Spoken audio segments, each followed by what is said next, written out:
above 2% for some time after we've had a shortfall of inflation. And it also says it commits us to not raise interest rates just because the labor market gets strong. And those things, I think, will be good for the labor market over time. Again, I would just say, as it relates to the bond market, I'd be concerned by disorderly conditions in markets or by a persistent tightening in financial conditions broadly that threatens the achievement of our goals. And I understand why you wouldn't want to comment on a specific level of rates, even if the level of rates isn't a problem. Was the speed with which real rates adjusted over the last week problematic in your view? It was something that was notable and caught my attention. But again, it's a broad range of financial conditions that we're looking at, and that's really the key. It's many things, and we want to see, and would be concerned if we didn't see disorderly conditions, orderly conditions in markets, and we don't want to see a persistent tightening in broader financial conditions. That's really the test. It's not appropriate to isolate one particular interest rate or price. It's more of a broader assessment that we make. I guess what I'm wondering is the market now believes the Fed will raise rates earlier and faster than it thought a week ago. Are you saying that's consistent with your outcome-based policy guidance and with your new framework?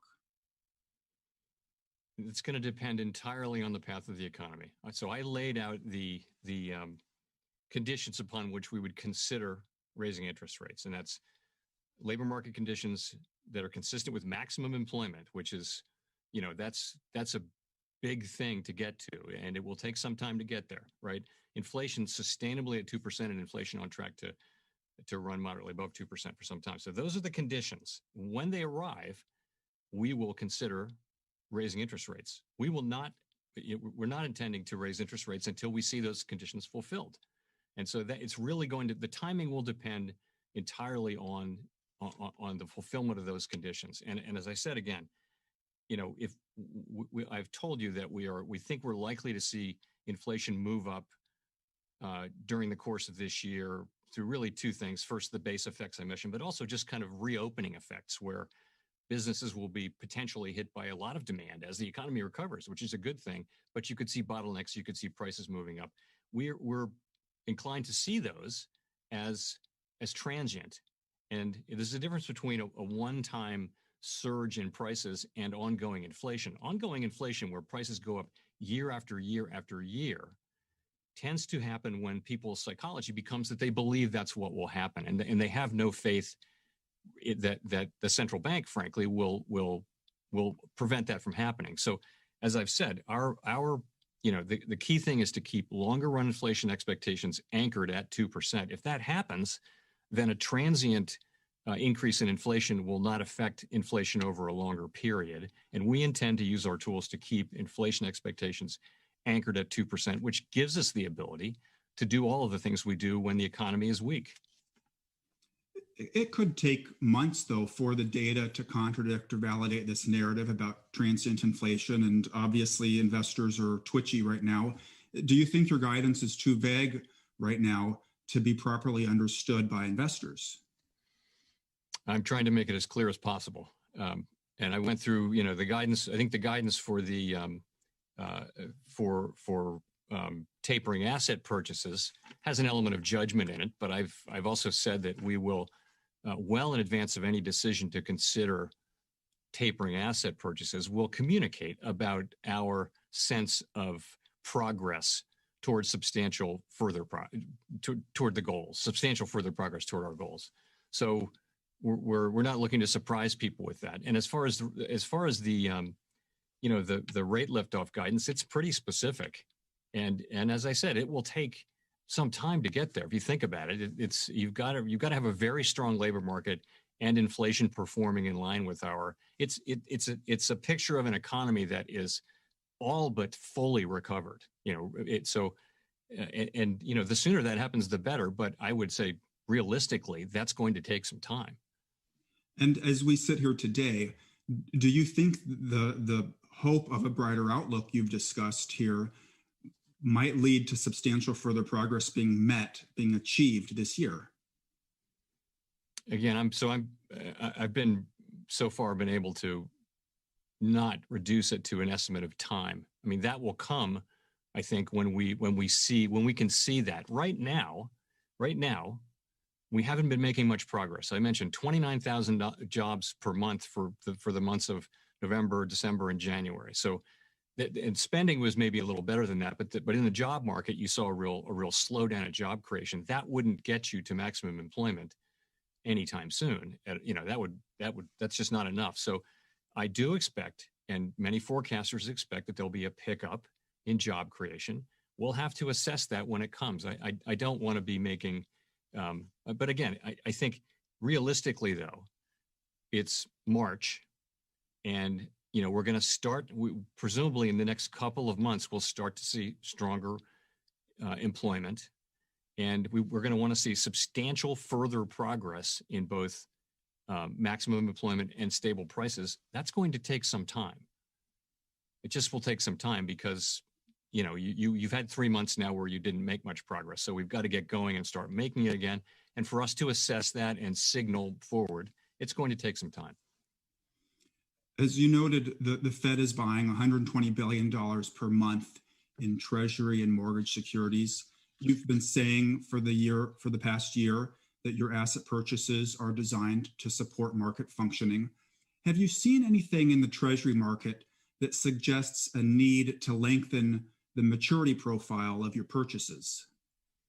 So we think our current policy stance is appropriate. As I mentioned, the federal funds rate is at the effective lower bound, which is our technical name for zero or close to zero. We provided really strong guidance about the conditions we need to see before we considered raising it. We're buying $120 billion in treasuries and mortgage-backed securities across the curve, and we'll continue at least at that pace until we see substantial progress toward our goals. Financial conditions are highly accommodative, and that's appropriate given the ground that the economy has to cover. It's always the case that if conditions do change materially, the committee is prepared to use the tools that it has to foster achievement of its goals. Well, and if there were some kind of rate move that you felt represented a threat to your outlook, what would you do to address it? Well, that's a sort of hypothetical situation. We would use our tools. It's hard to say in the abstract, but we would use our tools as appropriate to foster the achievement of our goals. There's been some discussion in recent days. It's gotten a lot of attention. The idea of selling bills or letting bills run off of your portfolio to address a collateral squeeze in money markets. Is that something you think needs to be considered at this time? Nick, as I said, I wouldn't want to speculate. Really, I'll just say if conditions do change materially, we'll be prepared to use our tools in whatever way is appropriate at time to foster the achievement of our goals. I know a lot of this talk about inflation and interest rates can feel abstract, and so I wonder if you could put into plain language what the practical effect is of the changes the Fed has been making over the last year to your framework. What does it mean for everyday workers? Great question. So I guess I have to say, for a long time, and when I was entering the job market years ago, when we had low employment, we had high inflation. So when the job market got good and tight, employers were actively seeking people, and there were plenty of jobs, inflation would be moving up, and therefore the central bank, the Fed, would be raising interest rates to cool off the economy. And I would say 50 years ago that was appropriate because there was this tight connection between unemployment and inflation. More recently, though, that I think the Fed established its credibility several decades ago on inflation, and since that time, the connection between having a lot of people out of work and inflation under control has gotten very, very weak. So our new framework very explicitly takes that takes that in, that new learning, that new understanding, and says that we won't raise the interest rates to cool down the economy just because unemployment gets lower, just because employment gets high. We're going to wait to see signs of actual inflation or the appearance of other risks that could threaten achievement of our goals. And we've seen that the economy can sustain very low levels of unemployment without inflation. So what does that mean for job seekers? It should mean that the job market will be stronger over time. We also saw the terrific social benefits of a very strong job market during 2018, 19, and the early part of 20. We saw workers at the low end of the wage scale getting the biggest increases.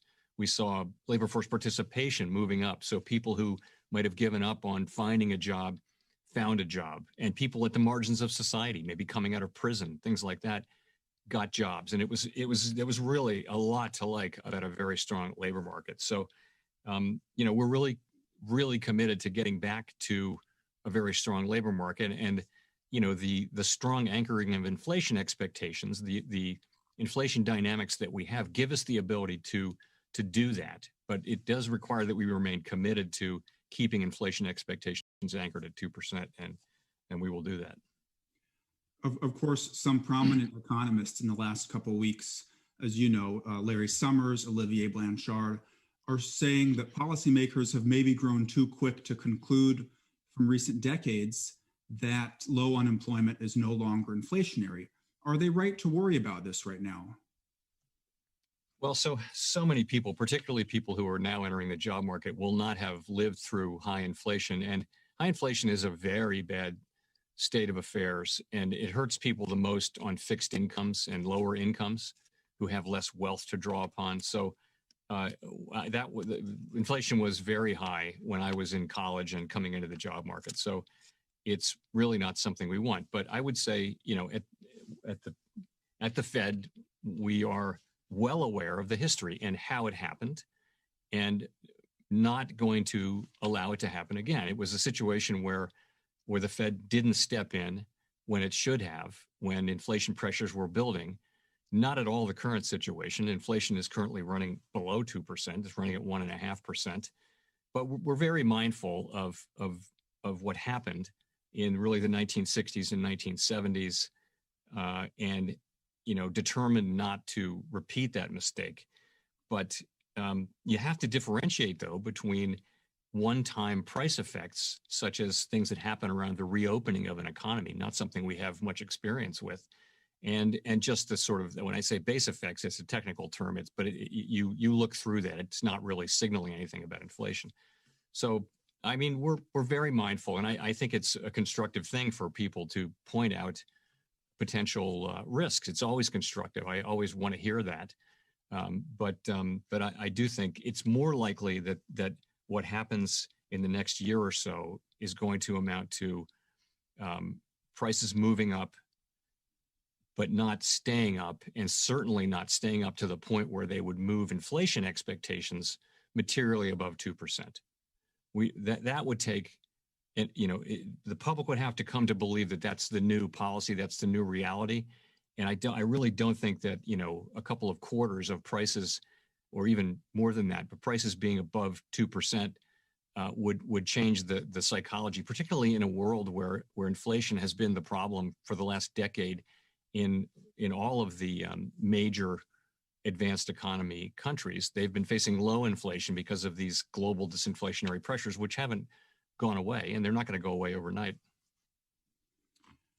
So it's been a year really since we began to face this pandemic, at least in the United States.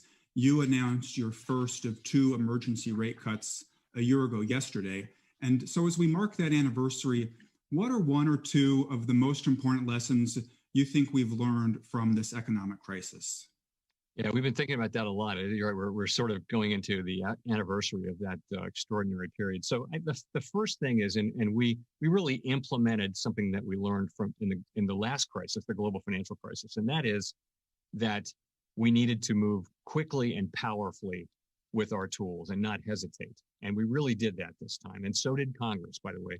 The CARES Act passed within a month, really, of the pandemic starting to get going. We had very strong fiscal policy in the original CARES Act, unanimously passed by Congress, and we cut rates twice.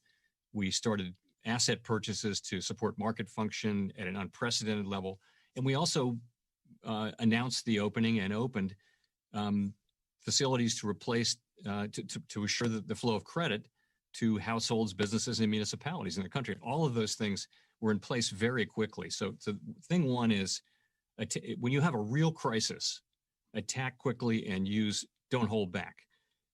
Thing two is don't stop until the job is done.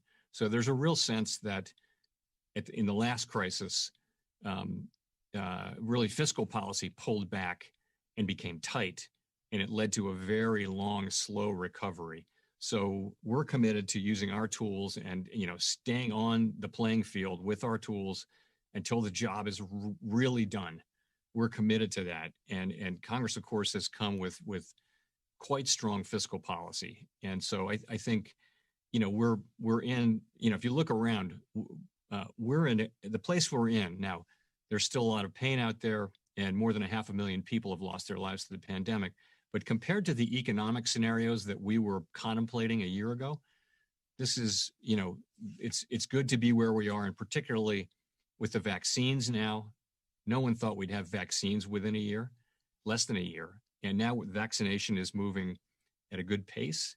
We really are looking, if we can just decisively end the pandemic, we could get back to normal and avoid a lot of the longer term damage that we were concerned about happening. But we haven't done it yet. We haven't succeeded in this yet, but we're right there. I think there's, if we can, the next couple of months will be very important on the pandemic. If we can keep making progress, that's what will help the economy more than anything. And of course, last year you talked a lot about the need for fiscal policy, that is government spending to engage. It came through at the end of the year with $900 billion. Now it looks like we may get something, a few shades less than $2 trillion. Is this going to be too much too fast? It's not our job. Our job as assigned by Congress is to use our tools to foster the achievement of maximum employment and price stability. We're not the Congressional Budget Office. We don't make assessments of, and we don't play a role. We're not up on Congress testifying on this or that fiscal policy. We're not in the discussions or the negotiations. It's just not our job. So I wouldn't comment on this particular fiscal policy. It's just not, we have this precious independence the Fed does from political interference in our decisions. And, the other side of that is stick to your job, stick to your knitting, which we try to do. Yes, we've heard that from you a few times before. Since we are here talking about jobs and careers, you said recently that you love your job and your term as chair is up in less than a year. Would you like to serve a second term if it was offered? I have nothing for you on that today. My focus is on, the current challenges that we face and doing my job. There's a lot left to do. We have a lot of ground left to cover, and good reason for optimism. I mean, the last maybe lesson would be, even in terrible times, try to take counsel from your hopes as well as your fears, because, when in March and April of last year, but you saw the way the people responded and the way, the response, and then where we are, it's really, we should never sell ourselves short. And so I would just point out that it's good to be optimistic, but nothing new for you on that topic. Well, on that note, we look forward to the day when we're able to have events like this in person again. But notwithstanding that, we're honored to have had you join us virtually today. So thank you, Chair Powell, for a great conversation. Thank you, Nick. And also thanks to our audience following online at WSJ.com and on Twitter.